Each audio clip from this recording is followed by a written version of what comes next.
welcome to the Hate Meditations podcast. Glad to have you back. So today I thought we would look look head on into the abyss and start discussing AI in music because it's a topic that I've kind of had my head in the sand about for a while.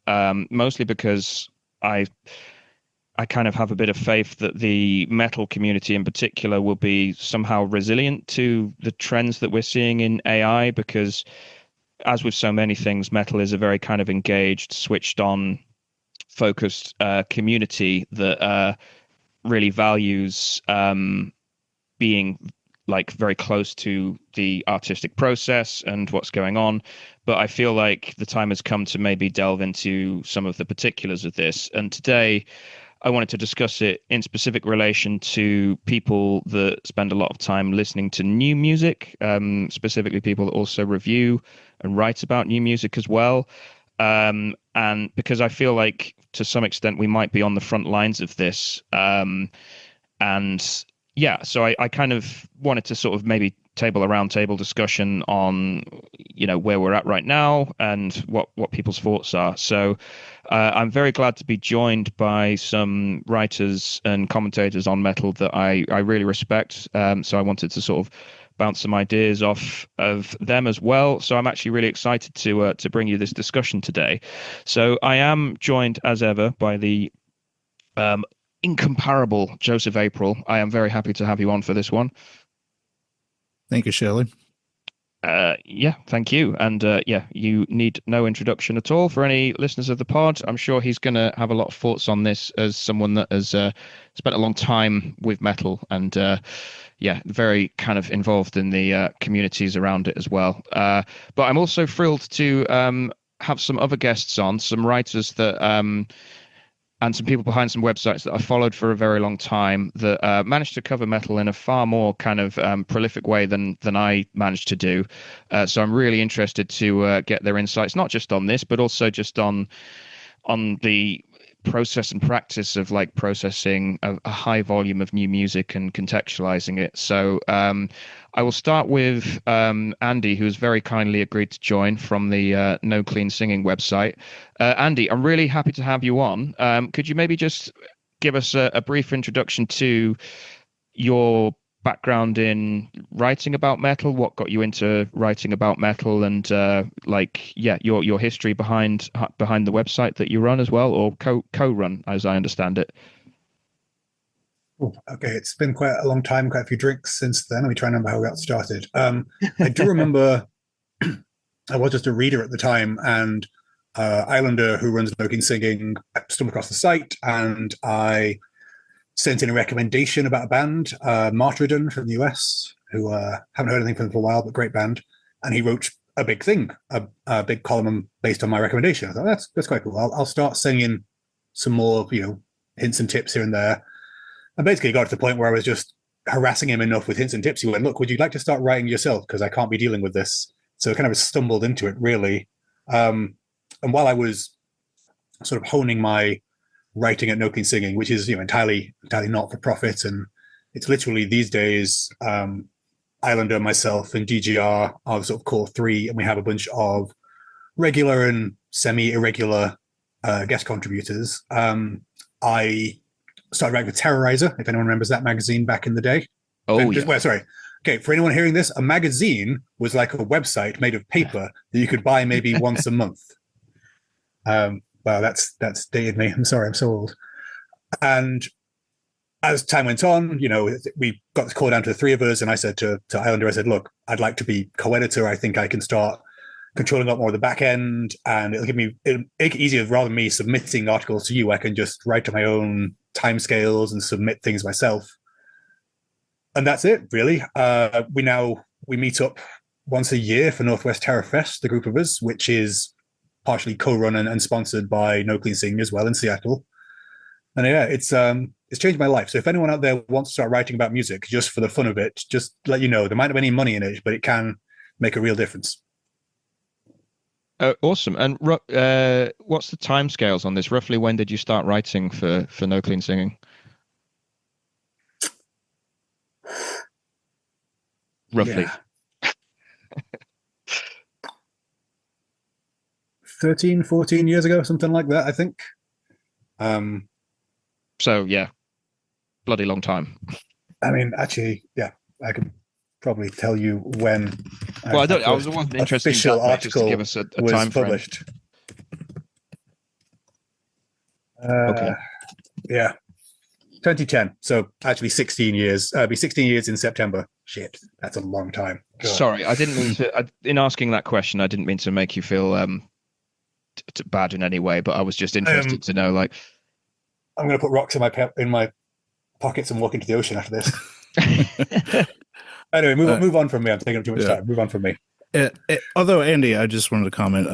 It was nice to hear you mention that you worked at Terrorizer, because I have quite a soft spot for that publication, and I'm still to this day sad to see that it's pretty much gone.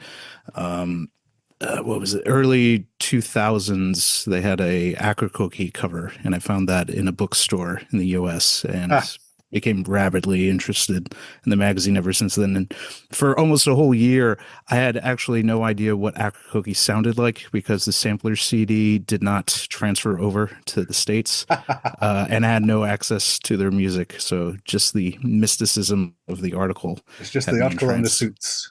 Yeah, exactly. The suits. They were, I mean, they weren't good to me. They when they went under, they owed me a lot of money, but that's part of the reason they went under, was they owed everybody money. But let me tell you, for all, and this might contribute to them going under, for all that they were a magazine, and magazines have to,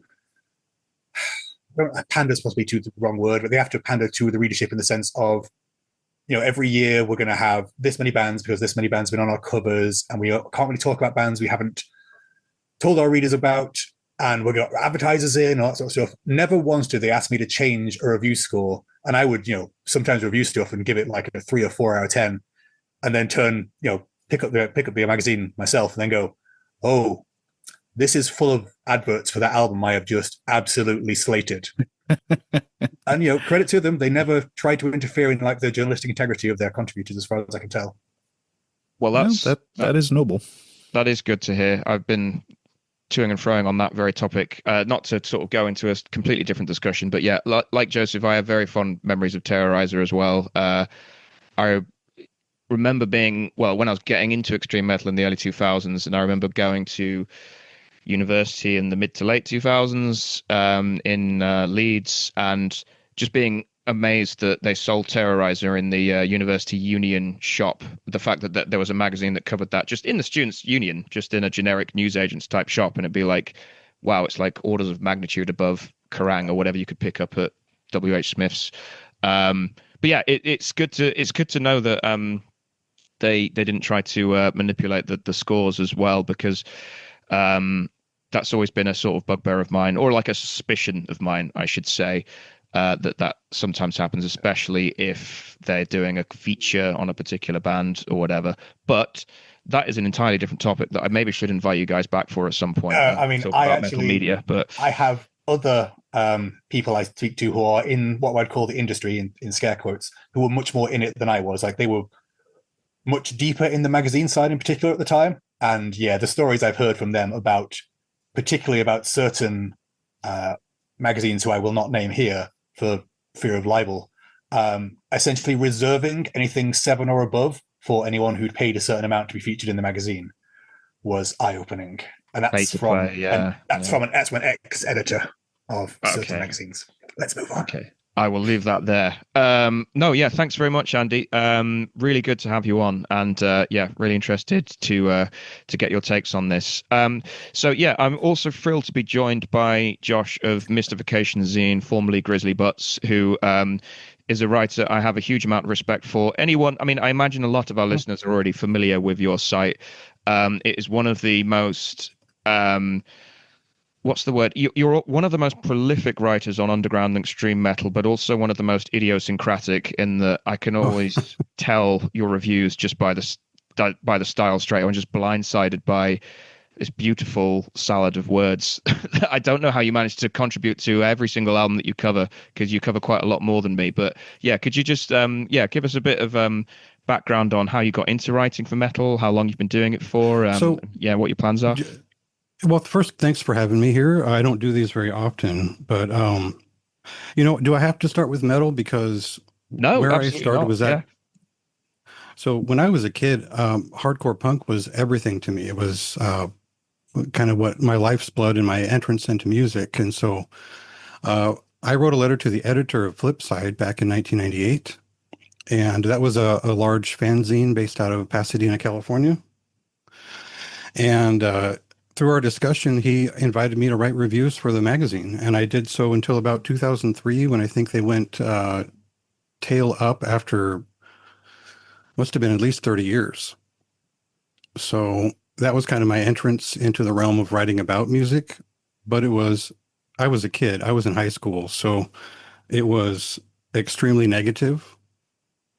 And so what I eventually did was move on from writing about music until much later, and decided to treat it more as something that it was kind of my own exploration. I've always been very self-driven, and that led me to write about other things. So I had a long history in writing about, I don't know, like I wrote for travel periodicals. I wrote for the college newspaper, and eventually, when the internet kind of exploded into whatever it is now, uh, in the early 2000s, I started writing a little bit more about music. I'm sorry, the late 2000s, when death metal was kind of starting to bring back more old school sounds. It was what I was into.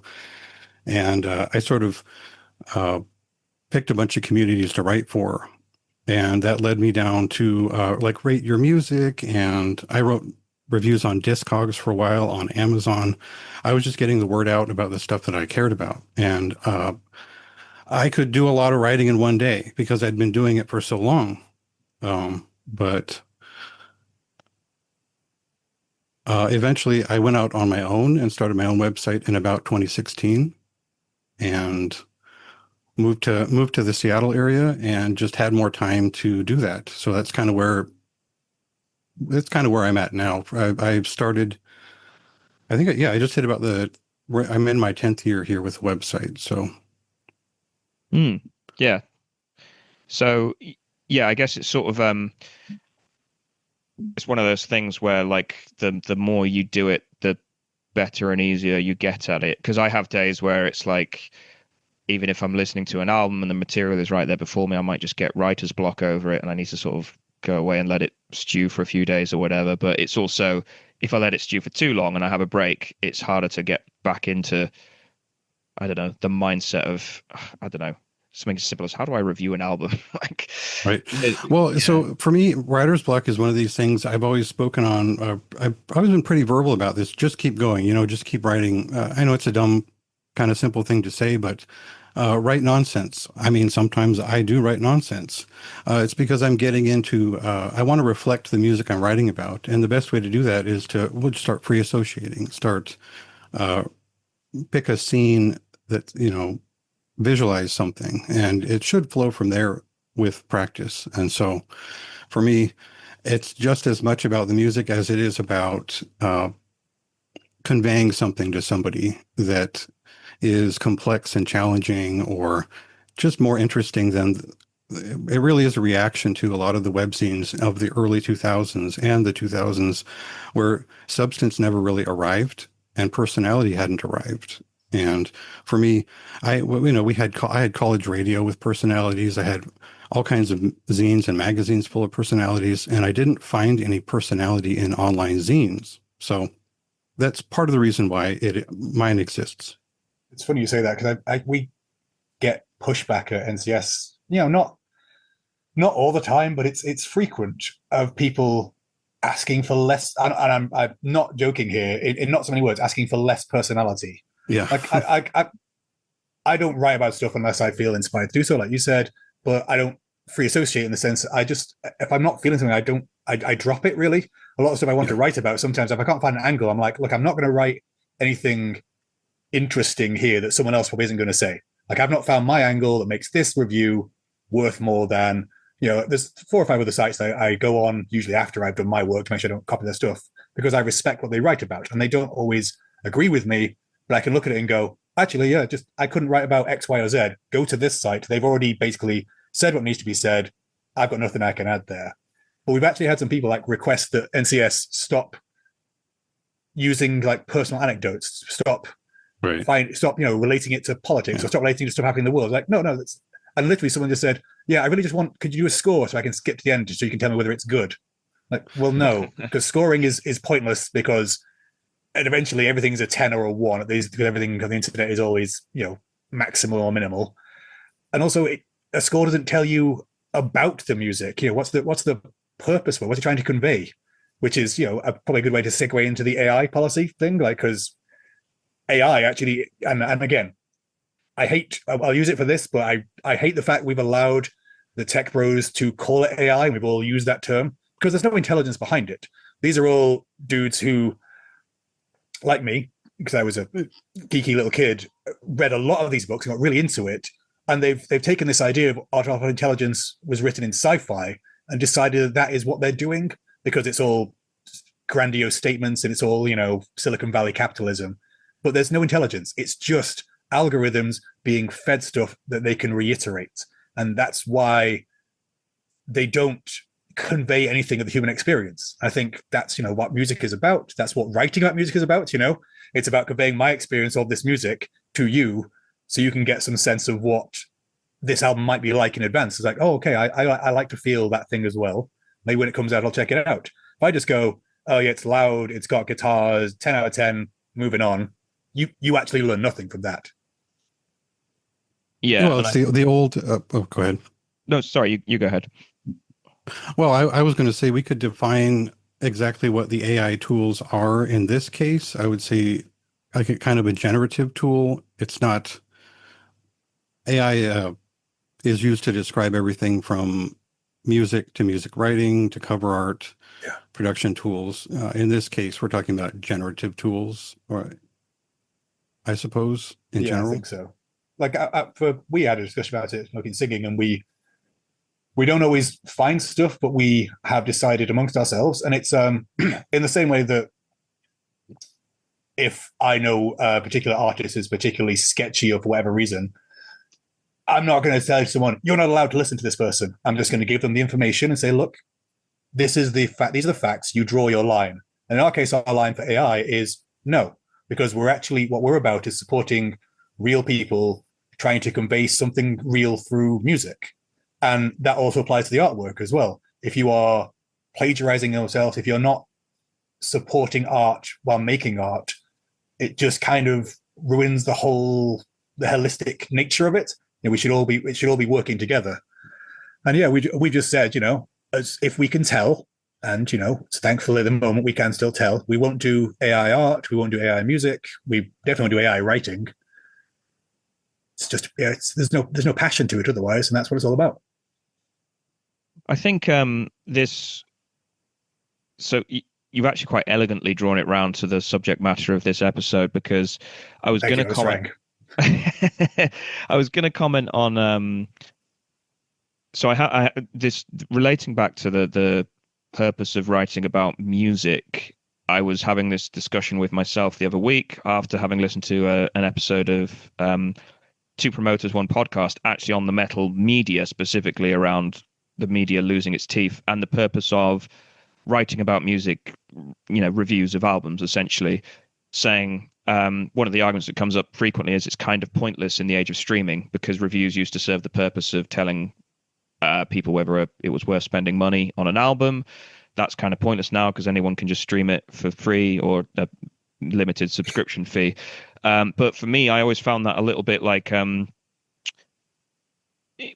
insulting, for want of a better word, because I feel like reviews, I wouldn't go so far as to say they're an art form in themselves, but they are.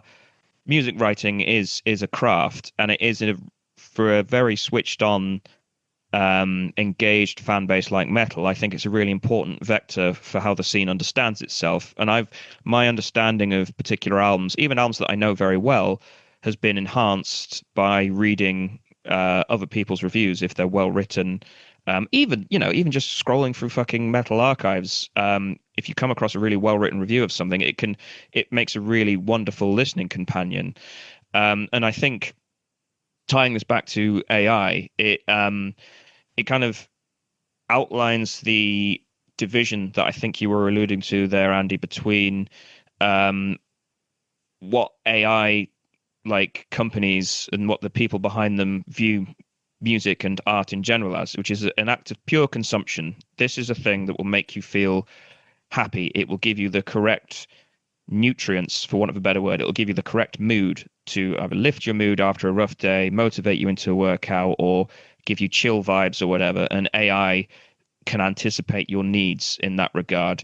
Whereas if that's not art, that's, as I said, it's kind of like a diet plan almost. Yeah. And one thing they also ignore is, and you see it in, and I think this could be, I think a lot of what we're going to say today probably is going to apply to AI in books, AI in movies, in TV, and in all sorts of art forms, basically, like you said, high art, low art, whatever you want to call it.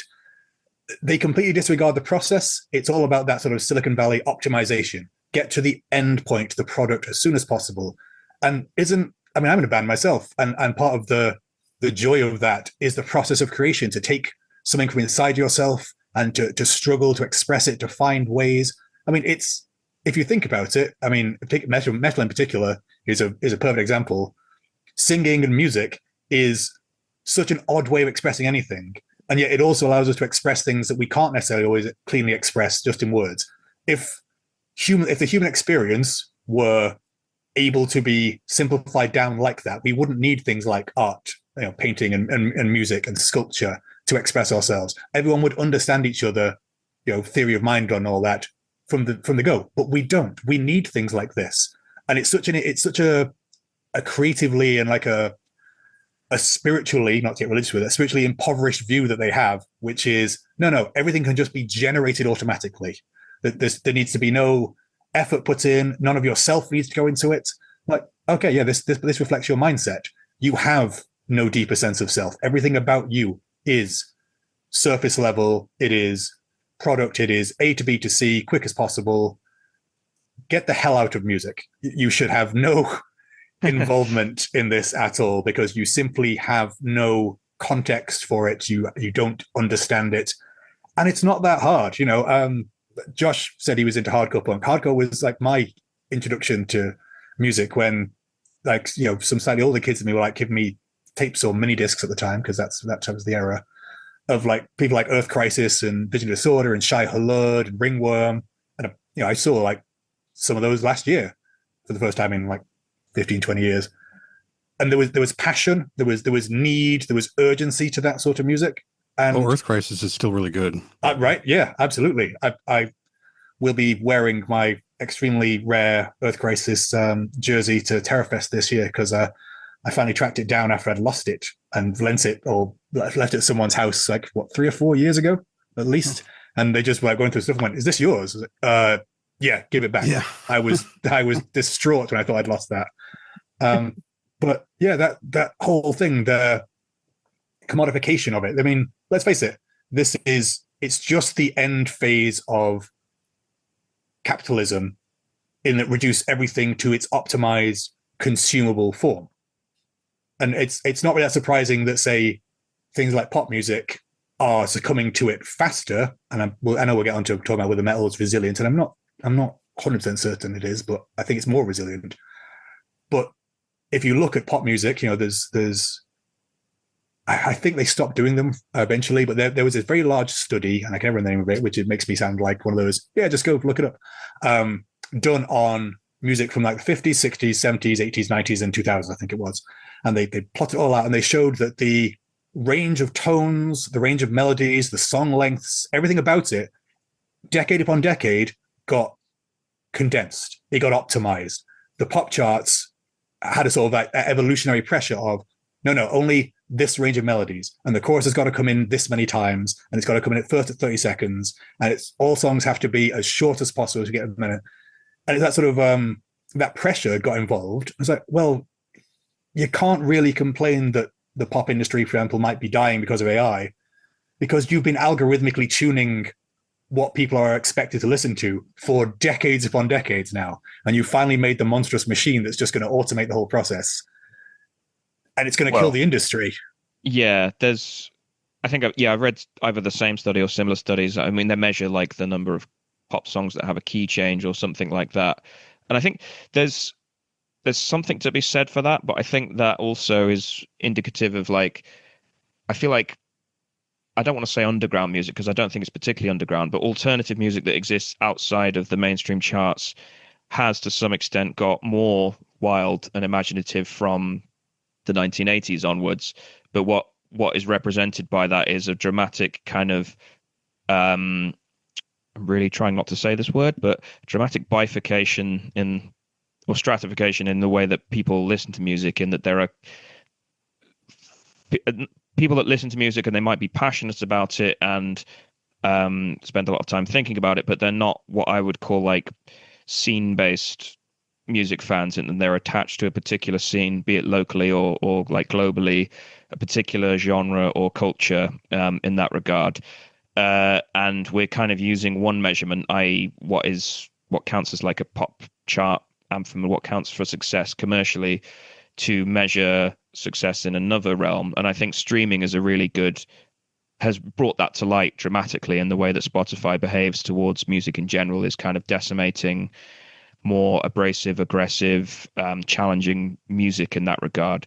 But also it's kind of at the same time giving fans of more, or not fans, I say, but people that just want music to kind of fill the void, to have on in the background while they're doing chores or driving or whatever.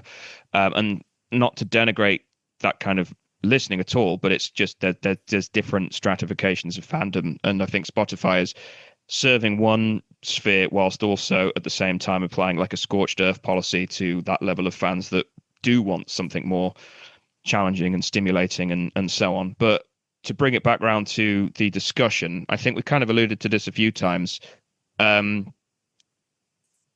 Just to sort of, I guess,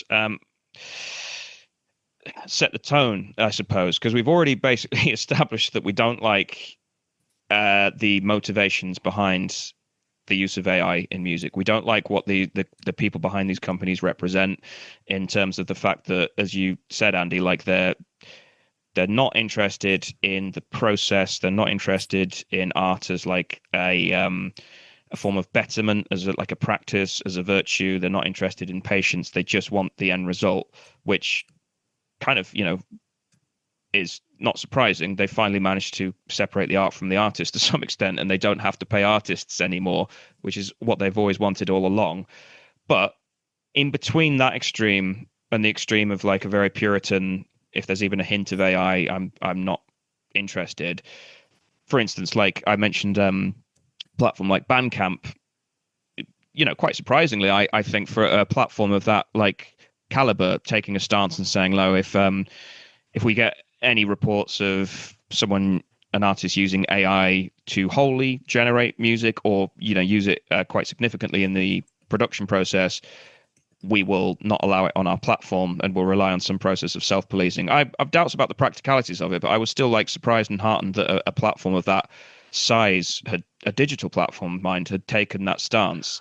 But also, I just wanted to, I guess, get your sense of like, if an artist is up front with you and says, "We use some prompts just to get us started with the writing process, but the rest of it is us," or maybe there's a hint of AI in the album art or whatever, do you yourselves as writers about music have a policy on that, or are you kind of very much a case by case? I'll start with Josh, if you have any thoughts on that at all. Yeah, so I have some nuance to this. It's generally just no. I don't want anything to do with it, but you have to accept, I think when you're writing about art and music and people, is that you have to meet them where they are on some level just to be able to communicate. And, if your favorite guitarist is 50 years old and really doesn't care, he just wants to play riffs, and his album has AI on the front of it, I'll probably still listen to it, but I'm not going to recommend it. So I'm not going to name names necessarily, because it's been really disappointing these last few years, but I lose a lot of respect for labels that approve AI album art, or that use AI to write their press releases. I think there's an art to even just a press release, that a little bit of care goes a long way. And so, I mean, I guess that's as simple as answer as possible, but I treat it the same way I do like music that has real gore on the cover, right? I find that disrespectful to the dead, and I find AI disrespectful to art. So the cleanest way to put it, I think. Hmm. Yeah, that's interesting. That's an interesting analogy, actually. I hadn't really thought of it that way, but yeah, it's. I mean, I'll go along with you on not naming any names, but there's some that really come to mind in the last few years. Not necessarily with the music, but ones that have been quite belligerent in terms of using AI for the I cover could think art. of two. I don't mind naming them. I like how being overly circumspect here, which I think is fine. Okay, Well, okay. I'm thinking of the same people too. I will hand off to Joseph, but Deicide, Pestilence, and Kerry King are the three that come to mind, and then I'll hand off to Joseph. Exactly. Oh, so Yeah. no one I care about then. That's fine. I mean, yeah, were any of those going to release an album that we thought would have been grand but got ruined by, in the same way? I know, like, people love, what was it, Dance of Death, but like that CGI album cover just ruins it so hard for me. But then again, people hate the crappy pencil drawn like Manila Road album cover, and that's one of my all-time favorites.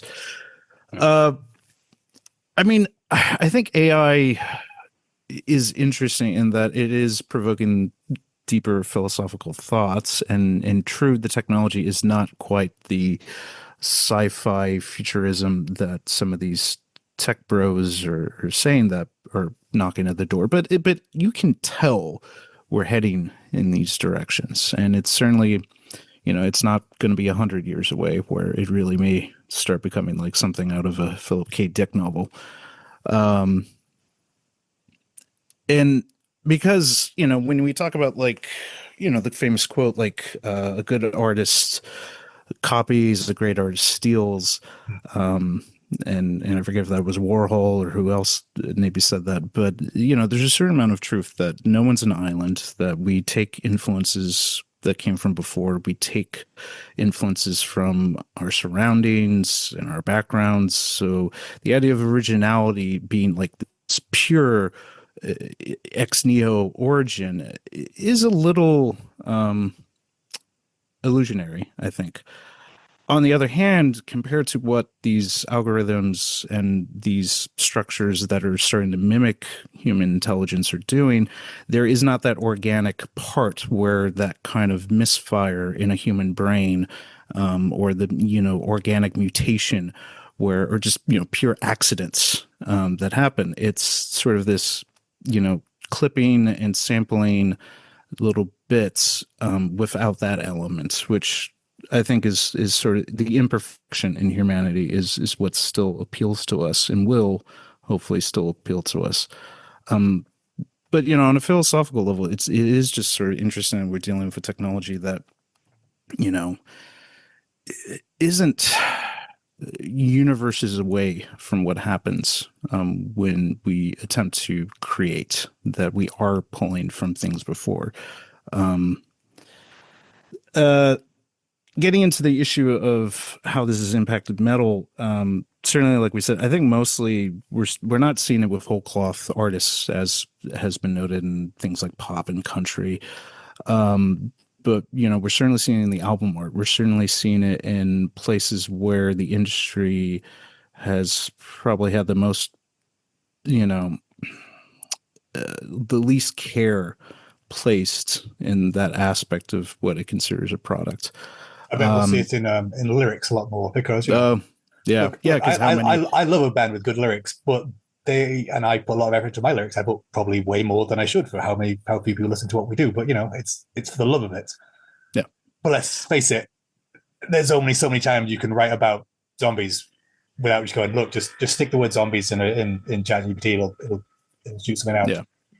Well, and it's very comparable to the issues we're going to be seeing with film and video games, probably even more so as that becomes more dominant than film even, where, again, AI to create these visual elements, and, it's constantly going to be this cannibalizing of things that kind of came before, but also that it's so structured to be so quick-paced. and that kind of really does hit at the issue is that like all of us, I think, are going to be pretty resistant to this because we're dorks, we're nerds, we're geeks, we obsess over detail. The problem is, and at times we kind of forget even in metal that this does exist, but you go look at something like Aftershock Festival or whatever else might be the big thing, Download Festival in the UK. I've literally got someone in my WhatsApp group complaining about Aftershock, just basically saying, God, it's terrible this year, right now. Yeah. But Louder Park or whatever, the big ones, what amounts for mainstream these days, the non-discerning listener, they could be tricked, and how long they'll be tricked into something could certainly be more than things previously, which isn't even to say the underground is entirely resilient to that. Like, I mean, I always remember Velvet Cocoon, and there've always been incidents where bands have faked aspects of authenticity, and I think that's certainly something that goes all the way back. Goes back. Well, I've not thought about Velvet Cocoon for fucking years. Yeah, that takes me back. Or even the thing of like, did Bathory have a drummer or not? Like, well, yeah, but this is, I guess the I'm not really expecting you to have a clear-cut answer here, because you're alluding to the fact that we, and I imagine a lot of people listening to this, are very close to the source material and feel very strongly about it. But there's always the possibility that we will be fooled. I might post a review of an album next week, a glowing review, and then it comes to light that it is AI, because the technology is moving that fast that I've just been like tricked in some way. And then I feel like, well, what right do I have to say anything about this technology, because it's basically passed the Turing test of my own critical faculties. And I don't expect you to have an answer, any of you to have an answer to that, but like in the way that, like, I know people knew that Velvet Cocoon, not Velvet Cocoon, sorry, the Velvet Sundown was an AI band, but a lot of people just didn't care. They just thought, well, it's nice music or whatever. And then it came out that it was a big controversy. There is that band of fans that we really value authenticity and we don't like being fooled. In the same way, I don't know if any of you remember this, but the Threaten scandal, where that guy basically booked a world tour. I thought about that guy for a while. Yeah, but he manufactured, for anyone that doesn't know, he manufactured a following on social media. So he made it look like his band was way, way, way bigger than it was, and he could basically fill venues across the world. And it turned out that all of the followers were fake, or he'd paid companies to bot farms and the like. Yeah, and all of the sort of accounts led back to this one GoDaddy account and stuff. So live music venues were basically duped, and it was this whole. He claimed that it was this whole kind of performance art piece about how broken the music industry is, which to some extent it did illustrate that, but also. Yeah, but he only claimed that after he got caught, though. Exactly. Yeah, it was kind of a retroactive claim curation that he made, but also a lot of people, otherwise people that should have known better, were fooled into thinking that this guy was the real deal. In the same way that I feel like, an album could land on my desk next week, and because I'm not a tech guy, I am not a music a professional music guy. I review a lot of metal and I listen to a lot of metal, but I have no professional credentials in that regard. I just have my ear and my experience and my sense of taste to go on, but I have no other credentials other than that. So I could easily be fooled. And I think quite soon we'll be at the point where people far more knowledgeable than me about music production and so on will be fooled as well, because the technology is moving that fast. And I want to have this sort of hardline stance about it, but at the same time, I don't know how I'm going to uphold that in a year, say. I'm not quite so pessimistic as that, because I think a lot of what it really depends if you're focusing on, are you supporting the end product, try not to use the word product there, or are you supporting the creator? And I think, and it's funny, we talk about metal as if it's special, but I guarantee you there's some guys out there in underground hip hop or in jazz or in like other scenes who having there's a version of us, the alternate universe of us, having the same conversation going, look, can our genre survive this? because I think we've all, across all types of music, we've all got the same concerns. And I look at the way we interact generally. I think, perhaps we are, talking about us here and people know can sing in are outliers in the sense of, like you said earlier, a lot of people are just somewhat passive consumers of music, even in the metal scene. Let's be honest. A lot of people in the metal scene, look at what's on the cover of the magazine and follow that. I don't think the metal scene is all that special because we're all just made of people, and people across the world are largely similar. We follow trends, we follow groups, in groups and out groups. We like what we like, we dislike what we don't like. We don't trust things, we trust other things. But overall, people have the same general psychology. And even with that, I think that the metal scene is so... There's always this element of, who the band are, at least. Who the members are. It's easier in pop, it's easier in like dance and electronica when it's one or two people, it's smaller groups. If you think about the amount of effort it would take, and I'm sure people will still do it, the amount of effort it would take to sort of fake having an entire band and having a music career and all this sort of stuff, you might as well have just started an actual band at that point. The threatening guy could have actually spent a little bit of that time hiring some good musicians to play with him, and they actually might have ended up playing some good shows. And you think about where the effort's going. It reminds me of something Joe said earlier. I personally don't think we're going to get to general AI. I think it's a sci-fi pipe dream. I literally don't think it's possible. I'd love to be proved wrong in that sense, because it'd be an amazing thing. But I actually lean towards it not, it being blue sky thinking, but not possible. But I think he said something about a lot of creativity comes in the mistakes and the accidental amalgamation of stuff and slips. And we found that. We're doing some writing for this new stuff we're putting out soon. And we accidentally deleted the wrong part and went, wait, what did you just do? Wow, we should, the gap there, that sounds really good. Okay, put this in instead and do this. And that, that randomness creeps in. And what's funny is you're seeing a lot of AI generated stuff, particularly in the art world. And there's a whole other conversation about the fact that AI was meant to be about removing the drudgery of work from us and allowing us to fulfill ourselves as people. And instead, it's removing the ability for us to fulfill ourselves as people and forcing us all into more and more drudgery. But you're seeing some of them actually program in randomness and program in mistakes.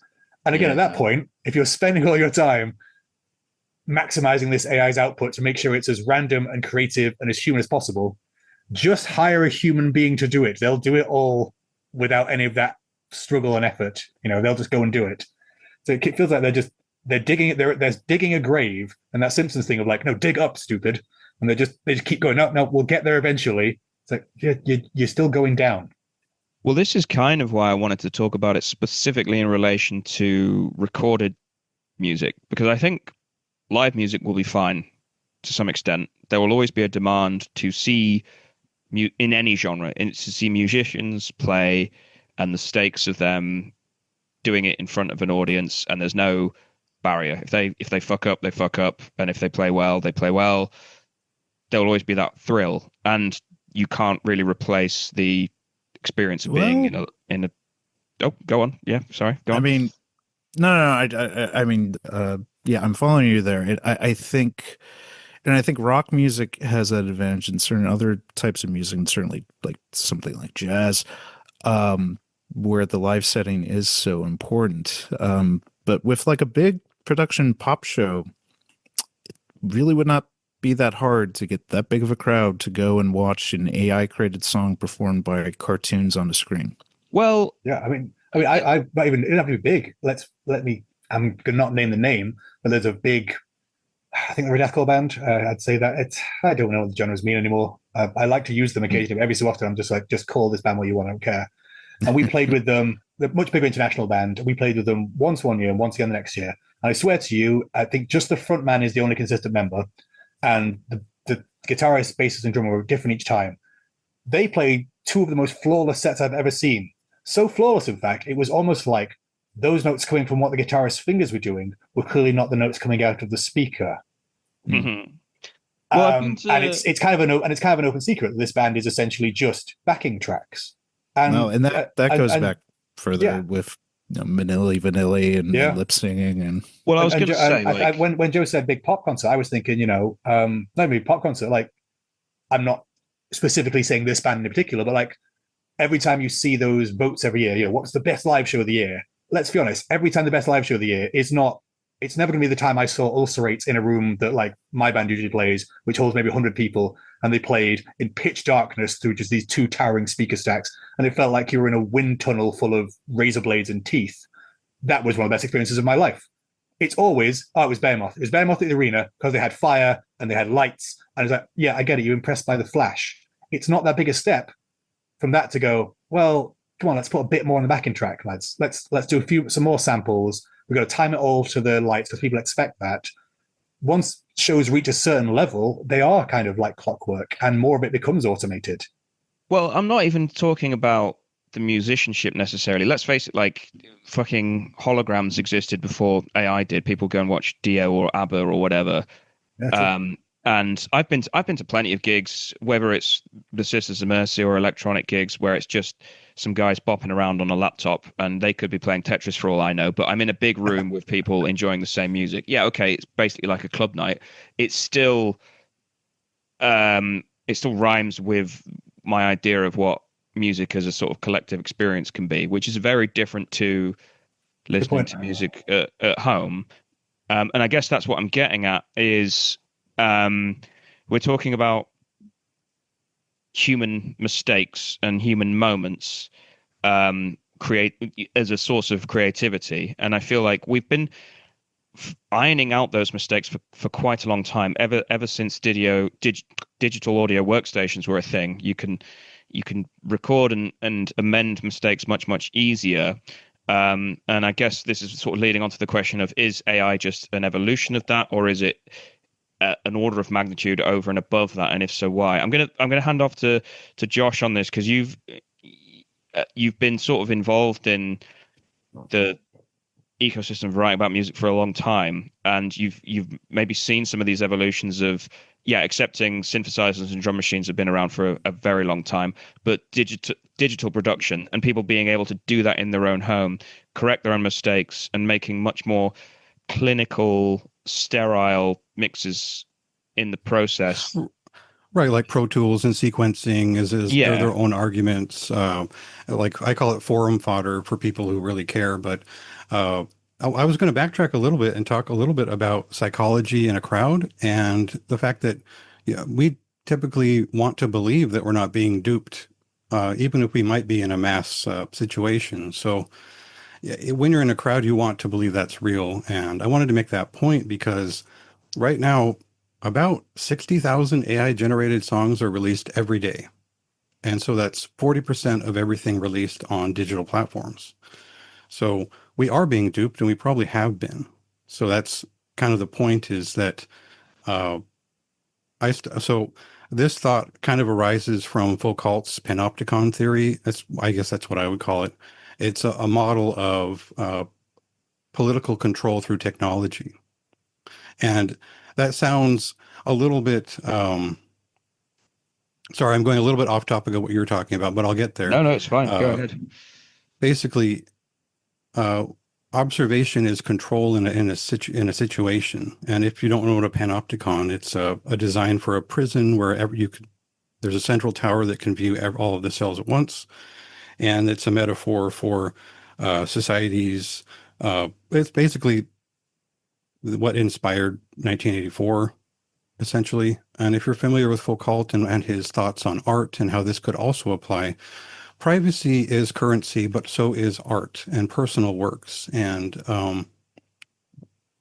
I guess if we can't see AI the same way that we see as technology, because its intention is not to give you tools to use, it's tools to use you.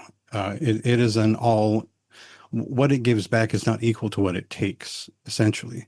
So when you view music created that way, they've effectively ground the soul out of it. They've ground the mistakes out of it. Maybe they've made mistakes now, but as it gets better and better and we get fooled easier and easier, culture changes. And that's to me, that's it's a form of violence when the ruling class takes culture and grinds it up and gives you gray mush back. So that's kind of my opening thought to like a little bit of a conspiracy on why AI is free in a lot of cases, and why we've accepted it so readily into every aspect of our lives is because it's really going to be used against us. And take away not only that's good. No, I was agreeing. So that was just me disagreeing with you. Yeah. So I'm enjoying what you're saying. So essentially, the way that I look at it is that corporatism and cultural output and all of it is dissonance. It's a form which you look over the history of journalism and you can see the way that journalism was transformed at the same time that music was. So when we go back to Pro Tools and electronic music, and we find that journalism changed along with technology as it moved along. This is where it connects, right? Is where AI and journalism can't connect. That part of culture is gone if we rely on AI for writing, if we rely on AI for music. Essentially, it's a dead end. It's the end point of the grinder where everything becomes gray. So I guess that's yeah. I'm really enjoying this. You got me thinking of there's a big criticism of Marx and people like him at the time when they predicted the downfall of capitalism in a couple of generations, and obviously they were very wrong. And a lot of people said, well, this just invalidates all their theories, blah, blah, they were clearly wrong. I was like, well, first of all, every political theory is wrong in some aspects. You take from them what works. But the biggest criticism of them over time has become, actually, it's just they weren't cynical enough. They saw the world and went, capitalism uses physical product, essentially. The world is finite. Even the solar system, if you want to go that far, is finite. There's only so much we can get. Eventually, it'll run out of things to take advantage of and sell and collapse. But of course, they didn't see things like intellectual property coming or digitalization. Of course, that was well out of their scope of reference. And they didn't see how it would turn inwards and start, selling you better mousetraps. They failed to predict that. And when you talked about the sort of grinding it down to the gray gruel there, it really made me think it's very funny seeing so many of them pushing this in just an aside, people call you Luddite when you don't like AI, which I actually take as a term of endearment because the actual story of Luddites is way more interesting than we think it is. They were essentially fighting the same battle to preserve people power over centralized industry power. It wasn't about progress at all. That was the real thing. And that's what's happening now. What I always think is funny is they're desperately trying to get everyone to use AI, right? Like you said, they're trying to use AI so AI can use you.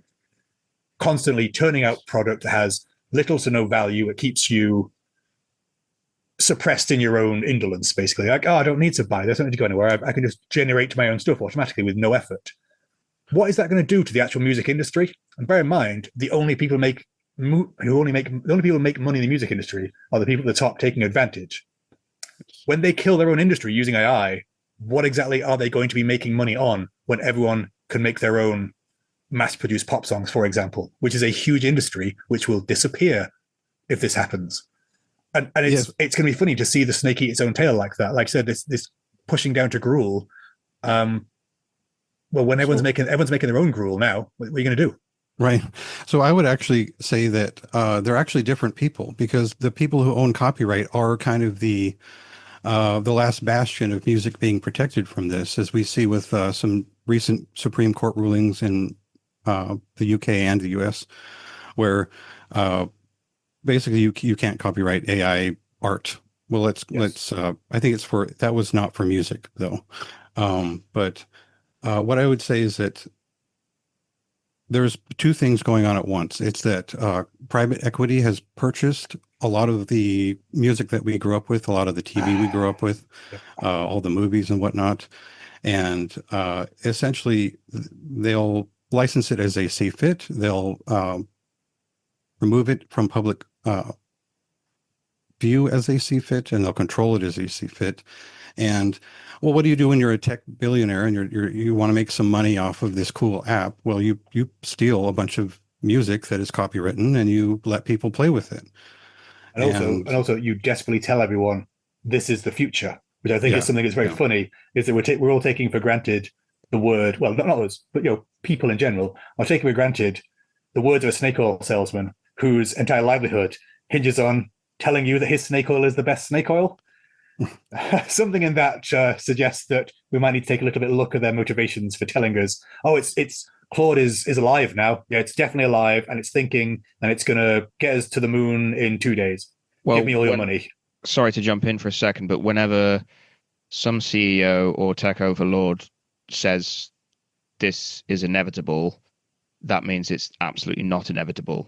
Yeah. They would just like it to be, and they'd like us to all think that, but it means it is absolutely not, and it is something that we can resist in some way. And also, every time they do, particularly in AI, every time they do these large advances, like, oh, well, they're all talking to each other. It's a bunch of people working minimum wage in India or somewhere like that, which again shows you just how this, once again, is just the tech barons exploiting the little people. And in this case, it happens to be in the global south, those who, basically prop up most of our economies with their work. It's just every time they get the rug pulled from under them, he goes, oh, wait, this is just exposing the same predatory capitalist tactics as they've always been. This isn't innovation at all. Well, right. No, Josh, if you want to go ahead, I definitely want to talk about kind of where this may be going with the Supreme Court ruling, but no, please finish your thought. Well, I was going to go as far as to say that, well, I was just going to complete the thought is that when they added synthesizers, people played with it and made cool things with it. And it didn't disrupt the medium so much as enhance it. It created something that was new, and it enriched people who were creative. And I don't see AI doing that. It's I would go as far as to say it's a form of domestication of the artist. It's a way of letting you see a vertical slice of your dreams of what could happen if you put in the work, and then throw it in the garbage. And that was kind of the difference between, this isn't just electronic music showing up. This is something more insidious in terms of the creative process and the creative mind, and the way that could really shift culture in a dangerous way. That's a really good point about the relevance to synths and drum machines. I was trying to think of that question in particular. I was like, I know there is something here, but I can't put my finger on what the difference is. And I think you've absolutely nailed it there. And I think what's even more telling about it is a lot of these tech guys, again, because their industry is based on promising the moon, putting the timescale far enough away that you can eke your way there and go, well, look at all these things we have done. Okay, we didn't reach our goals, but we did these little things. I'll just push the goal back 5 years. Oh, we'll get there eventually. Okay, I'll push it back another 5 years. What's really interesting, if they had sold it like a normal person and said, okay, it's like synthesizers, it's like drum machines, this could be a useful tool to help you, I think that might have actually increased the uptake better. But rather, what they're doing is they're saying, all right, these were, like you said, synths were taken in and they were used to enhance music. We're going to replace music making entirely. Yep, no more of that pesky music making for you guys. No more of that fulfilling art. You can just make it like in a microwave and it can be done. Completely misreading the room on why some technology is taken up and why some technologies are pushed back against. So, and I thank you. That's a really good that you've actually crystallized the whole difference between the whole synths and drum machines thing for me there, which I was struggling to do. So one company, one app that's being sued right now, Suno, have reported that people who use their app essentially stop listening to other connected streaming devices. They sit there and they sniff their own farts. Essentially, they create their own music and they just love it and they listen to it over and over. And you know what? If you've ever created music, you probably did too. You sat there, I played a riff. That's awesome. I'm going to do it 100 times. You write your first song and that's amazing. Like there's a real thrill to making your own music. But these people are getting it cheaply and unethically, and it's ridiculous. There's a very you go, man. You go. Sorry, I was just going to say there's a very popular music YouTuber called Adam Neely who recently posted a video about Suno specifically. And before he did the video, he posted like a poll on all of his social medias. He's like, obviously with the caveats of it's not a representative poll, but he of the people that use Suno, he was asking them what they like about it, what they don't like about it. One of those questions that really kind of resonated was, who are your influences? And all of them came back saying, I don't have any influences. I just listen to the music that I made. And that was it kept coming back. And he was saying, like, this is concerning because it goes back to that community thing of music arising from a shared kind of experience or love of something, but also this idea that, I mean, you summed it up really like eloquently there, smelling your own farts. You're not partaking in other people's culture in the same way. Like, people, to pluck an example out, metalheads that really love Motorhead, they might not necessarily realize that they are by osmosis taking in Little Richard or older influences like that, because that's how culture works and it's how it's always worked. But this idea that you're just almost like plugging yourself into this virtual reality thing and just it's feeding back your own desires and your own experiences, but that feedback loop, there's no new information coming in, and it will eventually kind of dry up. Is really quite disturbing. It's been compared to incest and cannibalism. And I think those are actual quite apt metaphors in some ways, because you see the steady poisoning of the gene pool, as it were, when AI starts to feed upon itself. The auto cannibalism of its own industry is really interesting.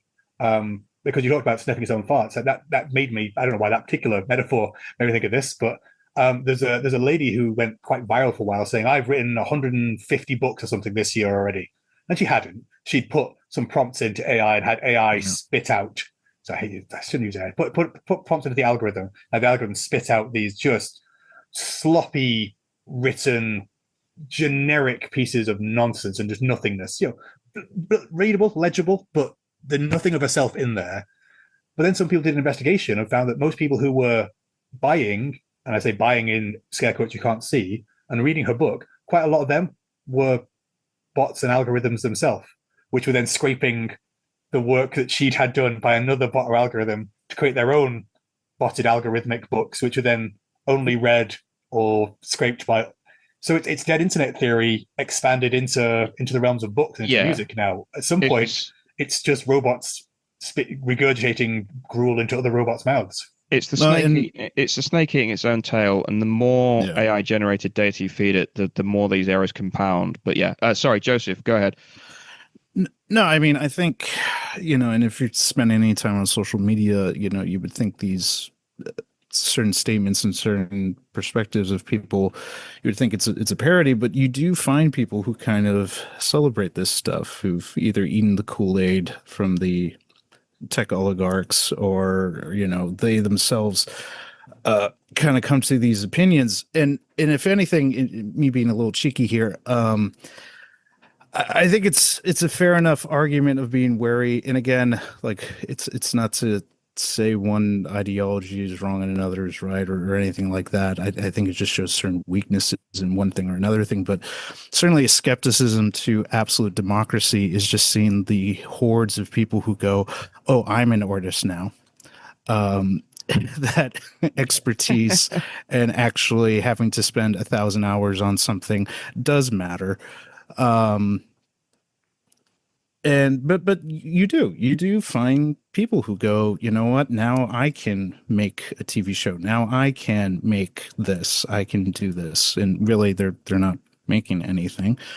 You've seen, I'm sure, they keep the classic Hollywood is cooked now. And it's always 10 seconds long at most. And it's usually it's Superman fighting John Wick. And it's there's no conception of directorial intent where the shot is done. It's usually side on. It's the exact same moves you've seen in other movies. I'm like, no, Hollywood is not cooked, because you have to base it on something. You are literally just taking action figures that were already made by someone else and pushing them together. But you're not even putting them yourself. You're programming a machine to move them in a way the machine has seen someone else move them.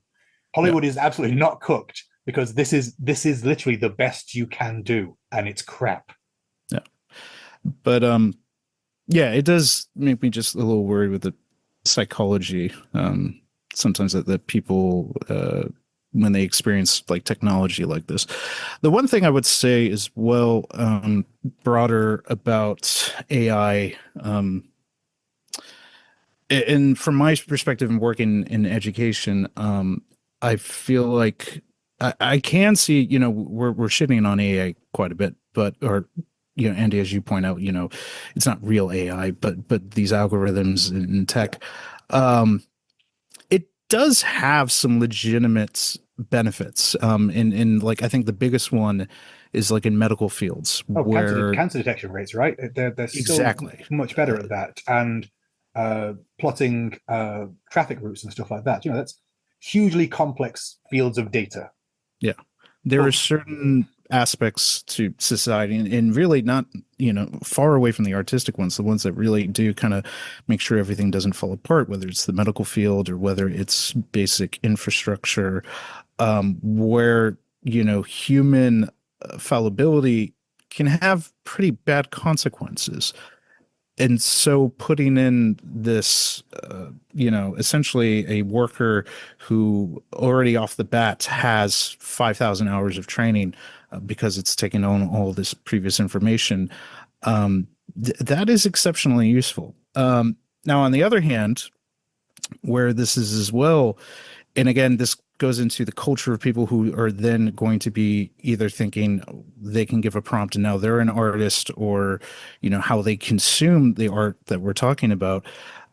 Looking at the younger generations and how they're approaching AI, I am rather concerned and a bit pessimistic, because I mean, in education is a huge issue of every. There is not a single student who is not using AI on their essays and their writing and their homework and everything. And you see it constantly. And some students are blatant about it. And the biggest issue, I feel like, and I often try to explain this, is that and you see this with young people, a lot of them are not developing any level of critical thinking. Anytime they're being provoked with a moment where they would develop critical thinking, they immediately rely on one of these algorithms to provide them an answer and provide them the perspective to move on to the next thing. So, and go on, sorry. No, just and it's just very concerning, where I could see, like, if this continues long enough, just kind of the effects downstream from it.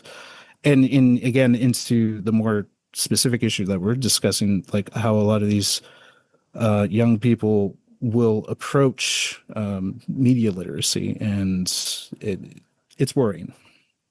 It's the Sorry, yeah. I assume you're familiar with the whole. I read 50 books this month. Wow, that's amazing. How did you do that? Well, I had AI summarize them and read it back to me. Okay, so you didn't read the book. You didn't. Well, I mean, get even into the syntax or the layering of it. Yeah. So so much of a book is about more than its plot and more about its conclusion. It is about the words and the poetry they give to you. And it's like, I mean, it's not even the faking that, oh, you've actually read that. It's that you have, I mean, the crisis in colleges now, because the generation impacted by this is getting there, where college professors are saying their students can't read. Like, they can't read beyond like a 6th grade level. And you think of the long-term impacts of that, because let's face it, our colleges and universities have largely become commercial entities first these days. They have to keep themselves open with that sort of money. And to keep themselves open, they need students. And you can't be failing 90% of your students and still stay open. So standards are going to dip. Yeah, there's going to be some who are like us, are nerds and go, I still want to do the reading, I still want to learn. That's great. But we're going to have higher education institutions, and this sounds really pessimistic, so we should probably find something nice to say about music soon. We're going to have higher institutions churning out lower quality graduates because they have to do so in order to survive. And then those lower quality graduates are going to lower the quality of all our medicine and law and teaching in But I can't even necessarily blame entirely like the profit motive, let's say, of the higher education, because you can always blame the profit motive. Well, but in like the public school system, the ability to push back on parents and communities by saying, look, we need to fail 10% of our class because they are just not at a level where they should graduate. Like, there's extreme pushback about that, where no one wants to admit that maybe kids need more time, because it's always viewed as sort of a punishment, being held back or getting a failing grade. And the grade inflation at, the K through 12 level. And I've seen things of kids just kind of push forward.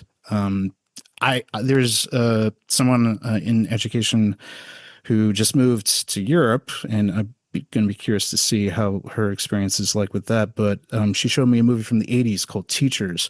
And even back then, the premise of the movie was that a student was suing the school system for having been graduated while illiterate. And it was like, how could that possibly happen? And we both joked, oh, we know how that could happen. That's hard. Yeah. I was. Anyone got anything positive to say? Well, I realized I just dropped into the chat to say I would pick it up from here, but Zoom just said chat with AI companion to learn how the meeting is going. Summary. I don't need an AI companion to tell me the meeting is going. I'm listening to the meeting on massive headphones, and I don't need AI to tell me what's going on. Anyway, AI's response: we're recording this for posterity to laugh after we've wiped out the human race. So. Yeah, I've said before, the biggest fear I have is not AI, it's when everything becomes cake. Because I've seen those TV shows, and the cake is getting more and more realistic than AI. So when everything's cake, that's what you got to be worried about. Oh God, yeah. Yeah, I go to hug my mum and she's cake. That's a horror story in 2 sentences. Feels like a Doctor Who episode. I'm gonna say that there's been what we say in the business world, scope creep here, in that I really am interested in the discussion around education, because I think don't apologize, because it is fascinating, but I don't have the expertise to address that fully, because I don't even want to entertain the idea of being someone that's working in a sixth form college or a university, having to mark papers and think about whether the students are using AI. But in terms of the art world specifically, and obviously specific to recorded music and metal that we've been discussing, we're obviously very negative and concerned about the potential for this technology and probably what it's already doing to some extent. But I do want to try and see if we can sort of bleed some positivity out of this, or rather a kind of tone of resistance. I do have a question for Josh. I have a question for Josh. Yeah, Andy, go ahead. You're obviously really prolific. How many times have you been caught up by AI? And the second question, because I'd imagine it's probably very few or none, how many times do you actually encounter it?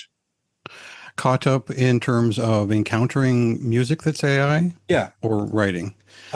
Music and art. Music and album art, I think, are probably the two. Well, if you've listened to an album and it's sort of later on you found out that they maybe have used AI or something, I don't know.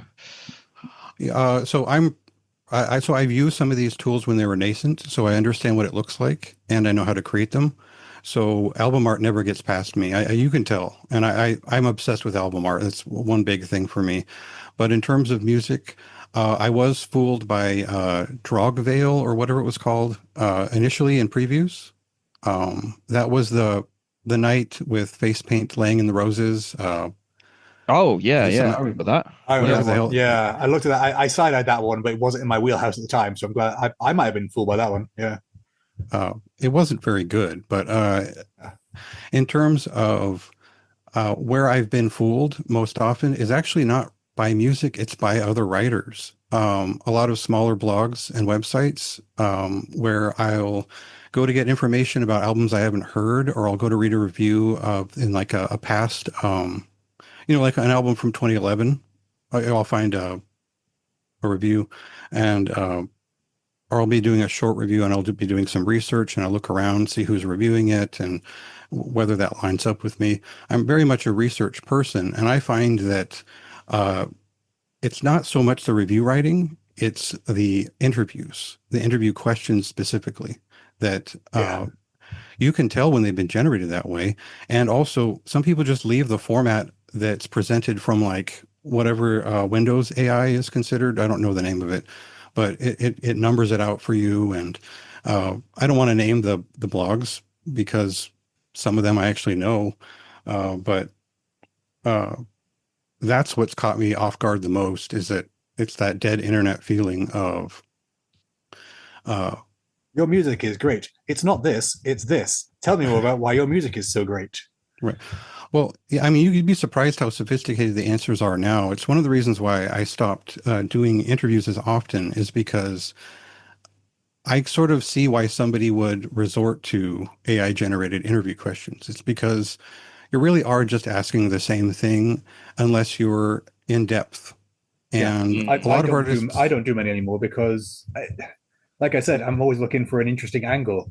And if I'm not doing an interesting angle, it's going to be boring for me. It's going to be boring for my subject. Yeah. And the information in it can be read at 10 other websites already. So let's not fill the internet up with more slop that's the same. You might be trying to be. Oh, Go on, sorry. You might try to be interesting and put a lot of effort into your interview skills, but you'll encounter a lot of bands who are just media trained, and they've got their messaging down and they're done. So I did an interview. I did one interview, and it's been really successful, but I hate it because the band, two members of the band responded, and then it read really roughly because they responded separately, and I was like, right, what I've done, guys, I've taken this question and I'd say, here's a line by band member A, and there's a good point here where I can go and then put band member B can have a few lines, and then band member A can have it. So it reads more like a conversation, but it's not just paragraph by you, separate paragraph by someone else. And I sent it back to them, and they're like, oh, that's really fucking cool. The band member A was like, oh, that's good. Yeah, that reads better because, we didn't know how this is going to work. And then band member B gets back and goes, no, put it back how it was. Right. But it reads terribly. But no, it just has to be like that. That's how it is. That's how it's done. So I did it, obviously, because I always run these things band to band. If you're going to do any sort of like editing like that, you should run it past your sources, as it were. And I put it back, begrudgingly, but like I do said, and it just that put me off interviewing as well, because I put all the effort into making interesting questions. The answers didn't come through that interesting, but just do a little bit of reordering of them. You're like, you could get a sense of narrative flow to it, and then they immediately just said no narrative flow, just. Here is answer A to question A in the most basic format.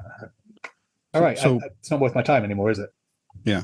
I think what I would add to this part of the conversation is that the reason that I'm able to get so much done is because I template everything and I prepare ahead of time, and I put in the work to have the machine running all the time.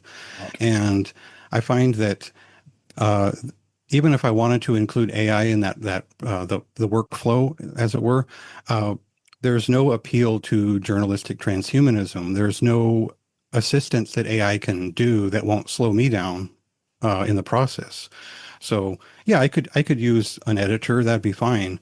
But what AI does is strip a lot of the, you kind of want the funk and the weirdness and the density.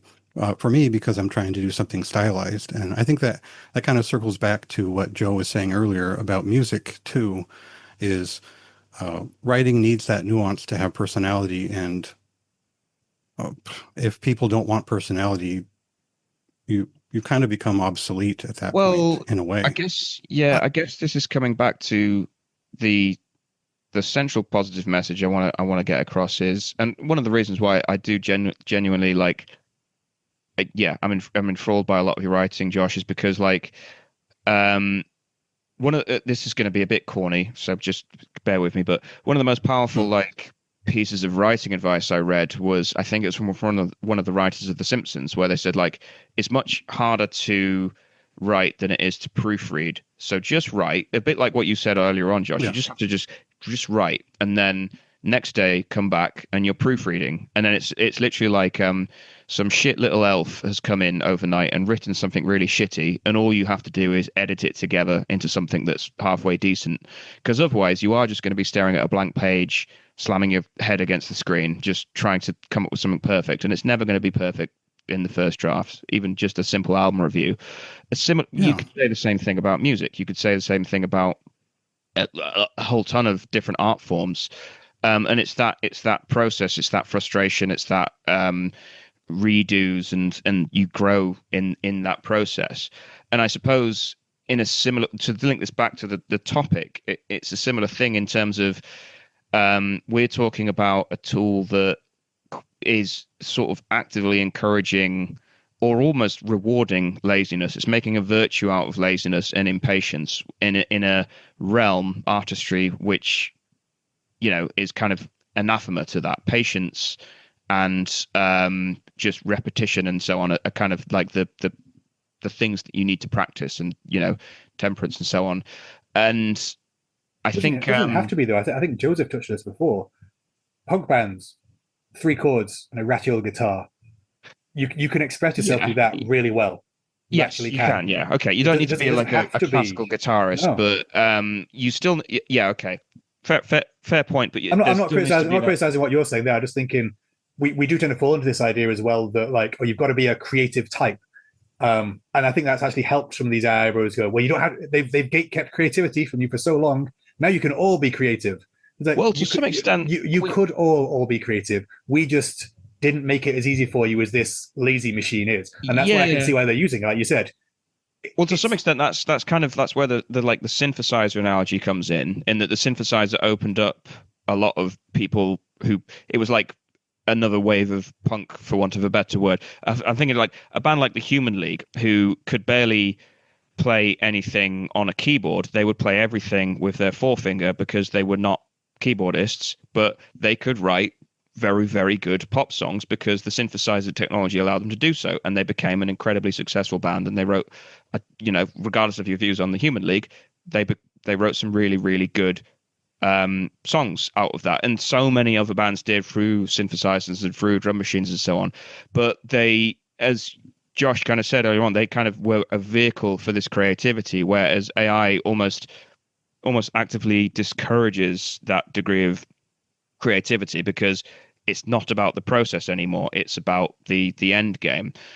But what I'm trying to sort of get back to as we kind of wrap up a little bit is the reason why I was particularly interested in your views as people that write about metal and are very close to the source material is there anything we can do as fans on the ground, whether it's just a passionate metal fan, a fan of a platform, maybe a guy in a band, maybe a guy that runs a record label or a gig promoter?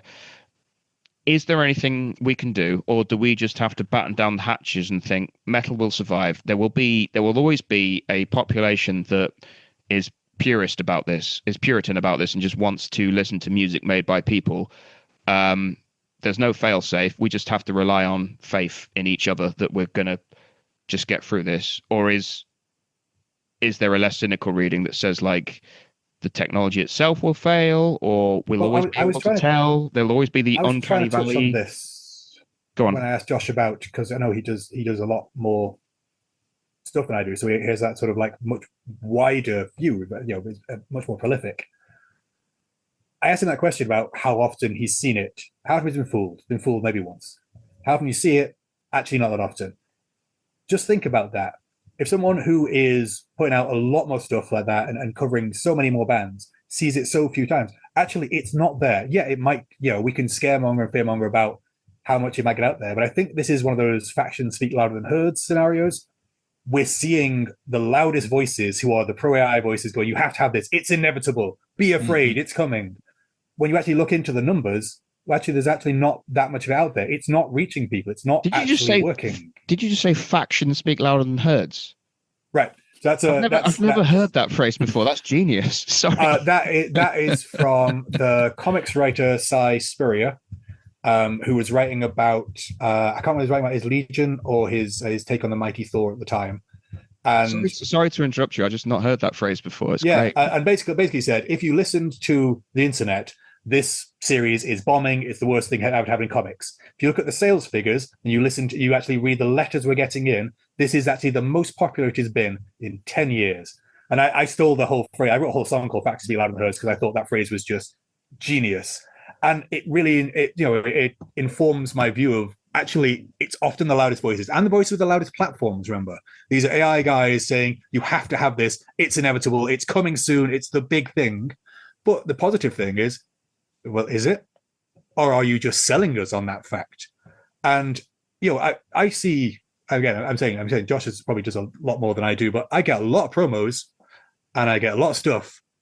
and I have not seen any bands switching to use AI. And that's very much in our scene. We can't necessarily say why, but I think that gives me hope, because for all they're saying it's inevitable, everyone's using it. Microsoft's got Copilot in everything now. Everyone's going to be using AI next week, tomorrow, yesterday, 2 weeks ago. AI started 6 months ago. It's like, well, actually, mate, the evidence does not bear that out.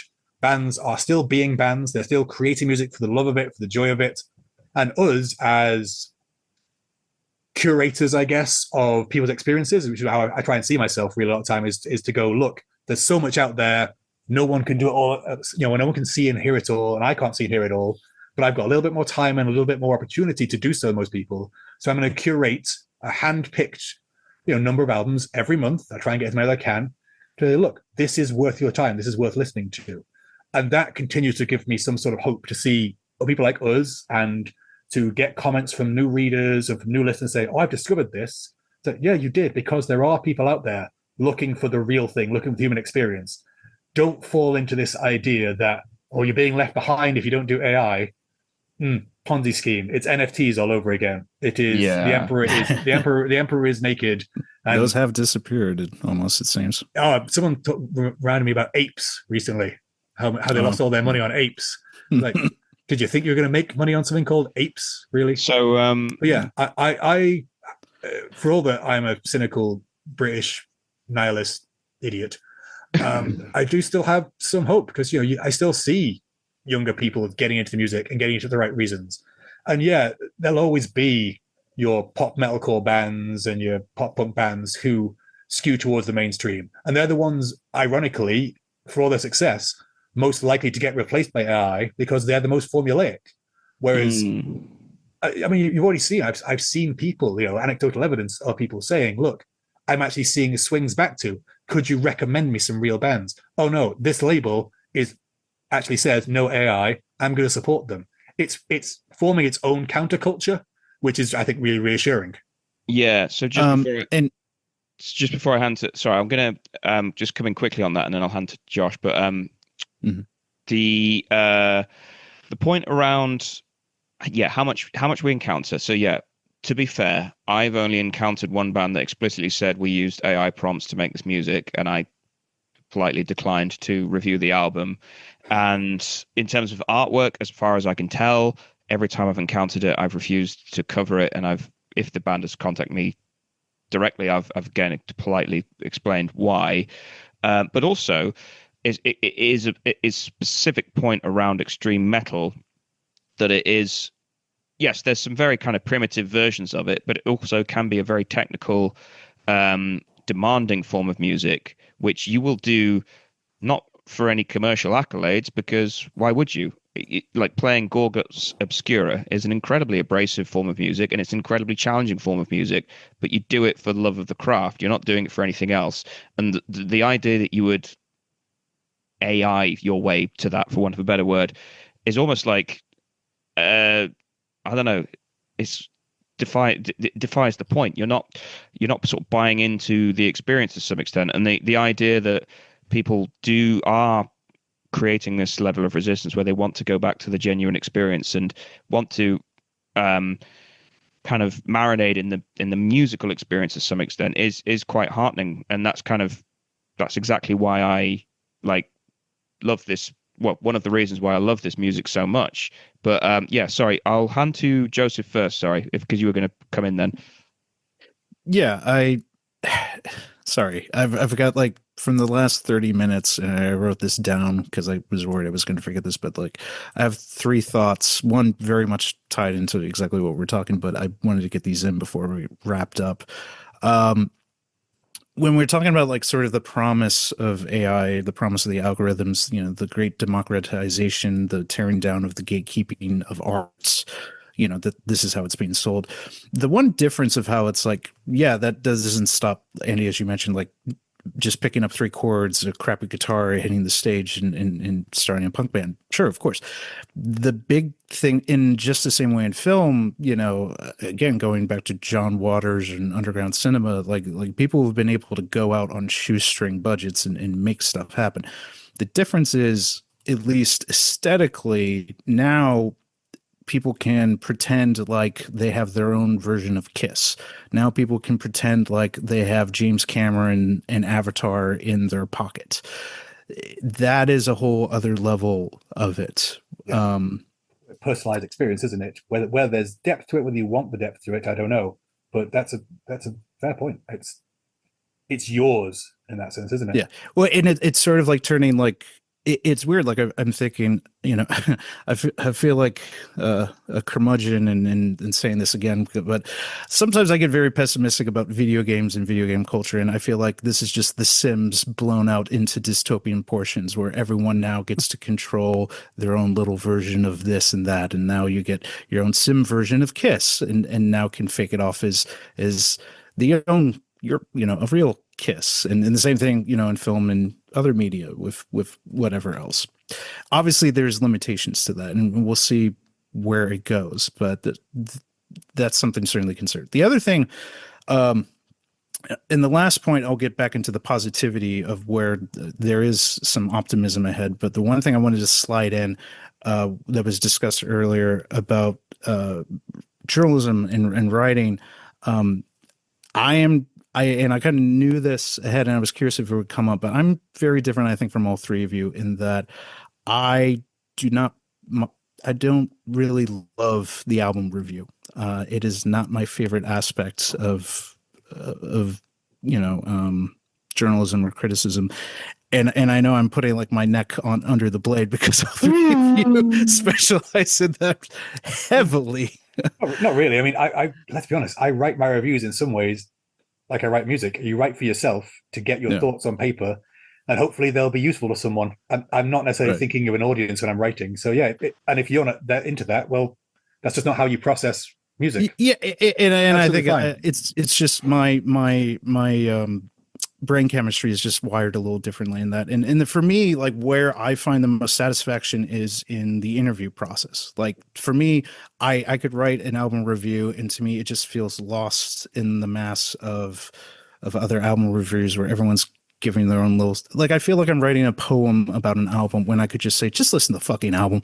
And then, whereas with an interview, not everyone has access to these artists. And yes, I have read formulaic interviews, and it's just wasted opportunity.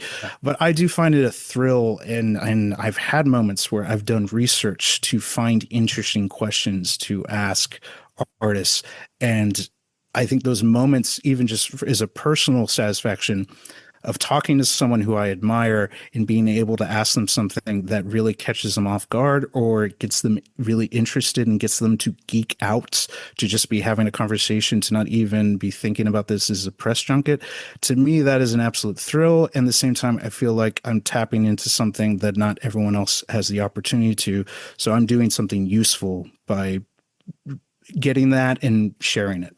I mean, not to like suck your dick too much, but I think I've just realized why I think I've just realized why I love podcasting with you, because obviously as someone that does not idolize, but as someone that indulges in the album review to excess, and you're always the one that comes in with the anecdotes because you read and you've conducted a lot of interviews as well.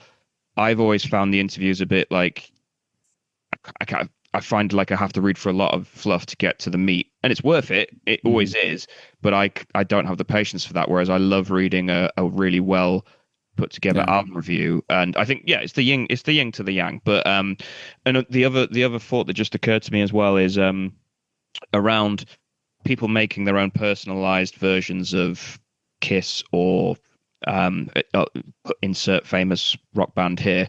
That I find that kind of.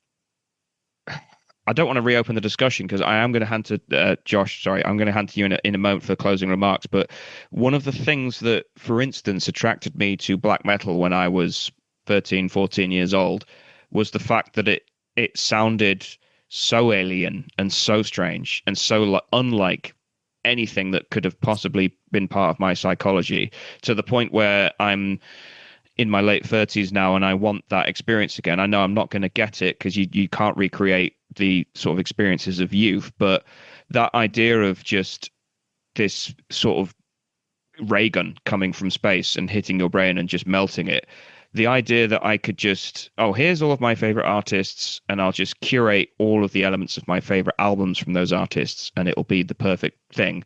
It's like, yeah, I'd probably enjoy that, but that's not that.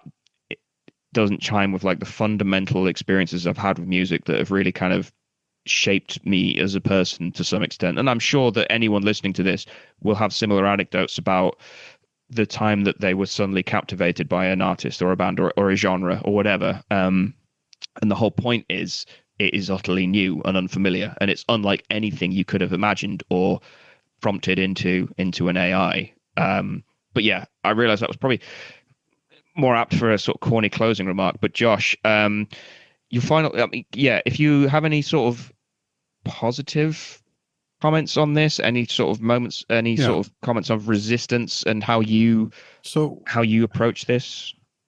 I think I'm going to default to elitism just a little bit, and I apologize for it. But the metal identity, if we're going to call it that, really, any documentary you watch or book you read, it centers around a couple of different things. One of them is speaking to power, solidarity, but recognizing what is real and what is happening right now. It's where the genre came from.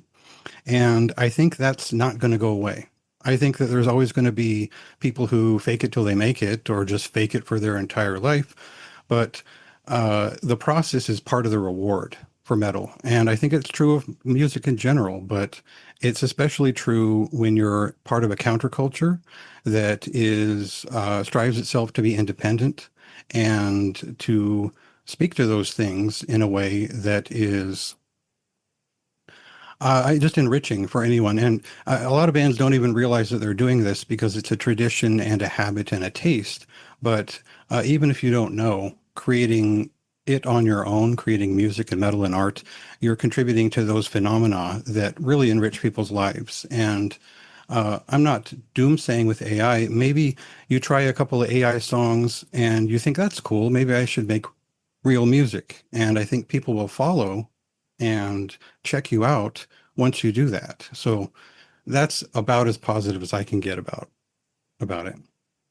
Yeah, well, you also just gave me the epiphany of every new generation of metalheads goes back to that very early footage of Black Sabbath playing their first album in 1970 or whatever. And it's the most raw, kind of genuine, authentic rock performance you could, view. And everyone, in some sense, wants to recreate that. And there's no other way to recreate that than just doing it. Sort of. Yeah. Yeah. For me, it was Master Reality, but yeah, same thought there. Well, yeah. Take your pick, but cool. Okay. Were there any other comments anyone wanted to come in on before we wrap up? I think I've appreciated, by the way, I didn't know if I noticed at the start how much a small world this is for us, and I think that's worth bearing in mind that the scene is actually quite tightly knit, and once you're into it, you can actually help each other out quite easily. Like I'm going to be in Seattle start of May. Josh, I don't know if you're going to be around at all. That because I live. You're in the Seattle area. Joseph, are you going to MDF this year? Oh yeah, I mean I live in Maryland, so it's my local festival. So I will see you there because I'm going again this year. And nice. Leeds Uni was my second choice uni, and we are very close in age. So we might, if I'd gone there, we might have crossed over. Basically, I went to Nottingham instead. But like, I've enjoyed the fact that like which coincidence, it's those four guys who all actually there's a weird little bunch of connections there. But if you look at the scene, come on, it's our job to help keep it healthy, and we're all helping our own ways. And anyone listening to this, if you're out there, don't yell at someone for listening to an AI band. Go, oh, cool. Here's some better bands. That's all you need to do. No one responds to the stick. They respond to the carrot. Yeah, fully agreed. Like, no, I mean, it's always, you just, they're positive criticism and always giving people a little bit of grace when they make a mistake and go, here, let's pick yourself up and here, take this path instead. Like, yeah. Yeah, it's a scary world and it's changing very fast, and we're not being self-righteous about any of this. The reason I have tried to organize this podcast is because I'm a little bit scared myself. And also, as I've said several times, I'm scared about being fooled, but it's never about people genuinely, like as you said, enjoying AI music, but I will always be a champion of what I take to be the genuine article, but not in a belligerent or obnoxious way. It's just that is what I genuinely believe to be the superior kind of experience, if what you want is an artistic experience in some sense. And that is essentially why I spend a lot of my spare time writing and thinking about metal, full stop. And I think that's, I don't want to put words in your mouths, but I think, you know, anyone that does write about this music and think about this music to the extent that we do probably thinks something similar. So, yeah. Well, Go on, sorry. Let me just three super quick things just to leave on a positive note. The world is not all falling apart potentially. The one thing with AI, and Andy kept on mentioning this, how like the cheerleaders of this are so aggressive with it, and part of that might be the fact that the private equity funding is drying up, and all of these people want their return on interest, and if you know they're looking at it not coming within the next year or two, we could literally see a industry bubble, like the .coms and everything else. And obviously there's some negative consequences to those bursting, but culturally it'll be a good thing. It's a bit like 3D TVs. Remember when 3D TVs were a big thing? Oh God, I remember that. I ended up with one of the very last ones ever made by sheer coincidence. It was a display model. I was like, oh, that's cool. Oh shit, it's 3D. Love it. It's still running now. But you know what? The uptake of that, the public didn't want it. It was not a better mousetrap. And AI could, you know, we're doomsaying, AI could go the same way. It could just be like, oh, remember that time AI was a fad, but no one really wanted it in the end. Yeah. Well, I mean, we just mentioned the NFTs, and that was totally that. The second thing we briefly mentioned on it, that Josh mentioned it, the Supreme Court in the United States turning down the case, and the nit and grit of this, it still could change, but at least as it is now, AI properties and AI products cannot be copyrighted under intellectual property. So I could take the AI slop that was put on the Super Bowl ads, because that was not created by a human. I could literally copy it and then at the end say this is an ad for Dave's Dildo Emporium, and they can't sue me. Yeah. So there's some brilliance in that. And where's the profit motive then as well?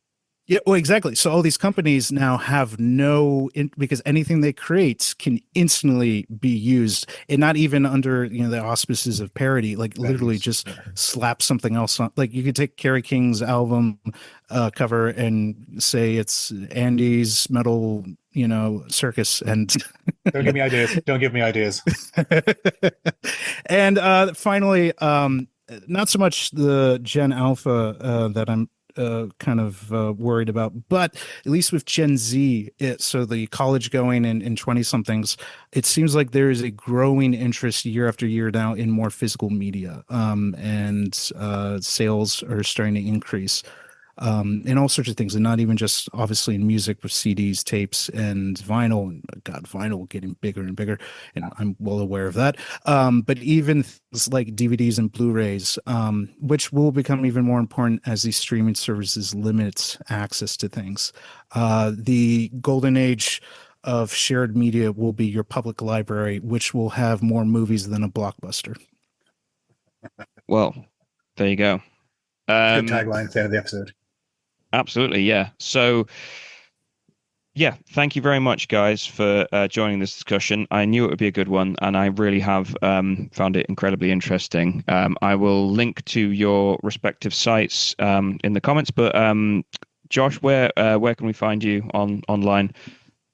Oh, you can find me at mystificationzine.com, or you can just, you can find me from there.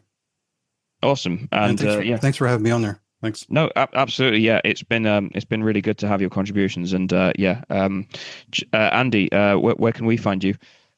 NoCleanSinging.com under the pen name Andy Sin.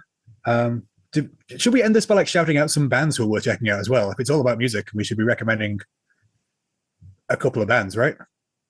Sure. I mean, I haven't posted the review yet, but I literally just reviewed a band from Leeds called Cryptic Shift, who just put out one of the wildest death metal albums I've ever heard. Cryptic Shift. I'm friends with them. We toured with them. They told you it's a small world. Yeah, I gave that quite a high score myself. I'm not Yeah, surprised. Because yeah, they really good did. guys, really good live as well. Yeah, check them out, and also check their other band out, Slime Lord. They released an album, I think, a couple of years ago. Um, they're one of the first gigs I went to actually after lockdown because they're local to me, and yeah, the Slime Lord album is really good. The latest Cryptic Shift is really good. Yeah, insane progressive death metal. Andy, what about you?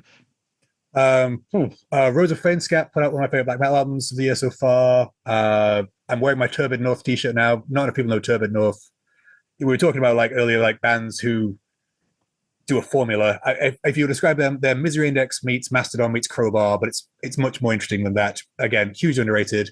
And I just discovered a band called Agabas from Norway, whose album last year, if I'd have discovered it at the time, I absolutely would have had it as one of my favorites. They call their song sounds death jazz. They've got a permanent saxophonist in the band. It's just nuts, and it's the sort of thing that AI could not replicate. It's fantastic. Awesome. Josh, what about you? Oh, just one. Oh, I'm working on just one. So I'm going to be premiering the full stream of Voidstar Nocturnal's new album. It's progressive death metal. It's kind of interesting. So that's what's on my mind right now. Cool. I'll put them on my notes now. Thank you. Yeah, I'll put it on the proverbial list. Joseph, what about you? Just one. I did three. Why? I'm sorry. I feel like I. Okay. Yeah, real quick. Shelley would hate it, but probably Worms Necropolis is the biggest album that is pulled me in. Just that 90s Dimmu Borgir nostalgia they've shifted into just hits a sweet spot for me. More obscure.